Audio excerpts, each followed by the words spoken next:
लोग कहते हैं स्त्री तो घर की इज्जत होती है, पर किसी ने पूछा है कभी कि इस इज्जत के पिंजरे में उसके अपने सपने कहाँ खो जाते हैं।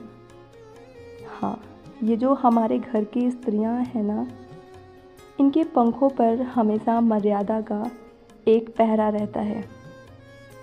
एक स्त्री जो कुछ अलग करना चाहती है, कुछ नया, कुछ क्रिएटिव, जिसकी आंखों में आसमान को छूने का एक ख्वाब जिंदा है, पर उसे चुपचाप अपनी कला, अपनी पहचान को समेटना पड़ता है, क्योंकि समाज ने उसे घर की आबरू का भारी तोहफा दे दिया है। वो चौखट पार नहीं कर सकती, वो अपनी मर्जी से उड़ नहीं सकती। बस इसी कश्मकश में वो रसोई के धुएं में अपने अरमान धुंधला देती है, क्योंकि वो एक स्त्री है, उसे दूसरों के लिए जीना आता है। और वो बेटी जो अभी अभी बड़ी हुई है और दुनिया देखना चाहती है, जिसका हुनर बंद कमरे में घुटने के बजाय बाहर चमकना चाहता है, पर उसे कह दिया जाता है तुम लड़की हो, घर संभालना सीखो, बाहर की दुनिया तुम्हारे लिए नहीं है, लोग क्या कहेंगे आखिर। वो कभी खुलकर अपने पापा से बगावत भी नहीं कर पाती, ये कह नहीं पाती कि मुझे भी एक बार आजमाने दो अपनी किस्मत, मैं भी तो आपकी मजबूत लाडो बनना चाहती हूँ।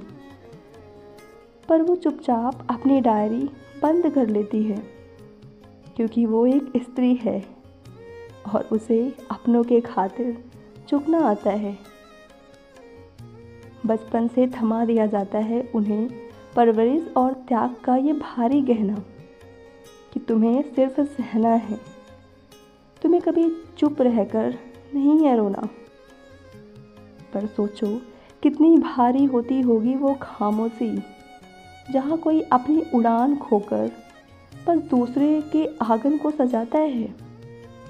ये बंदिशों की बेबसी ही है जो उन्हें पीछे ढकेल देती है, वरना एक नई दुनिया रचने की ताकत तो उनके अंदर भी हर रोज़ दम तोड़ती है। तो हाँ, स्त्री के अपने सपने नहीं दिखते, क्योंकि घर की दीवारों को सजाते सजाते वो अपनी ही पहचान खो बैठी। जो कभी उड़ना चाहती थी नीले गगन में, वो चुपचाप आंगन की लाज हो बैठी। ना पूछो उस हुनरमंद बेटी से कि उसके ख्वाब कहाँ गए। एक स्त्री ने फिर अपने सारे अरमान रिश्तों की इज्जत के पीछे छुपाए, और इस तरह एक स्त्री को स्त्री बना दिया जाता है।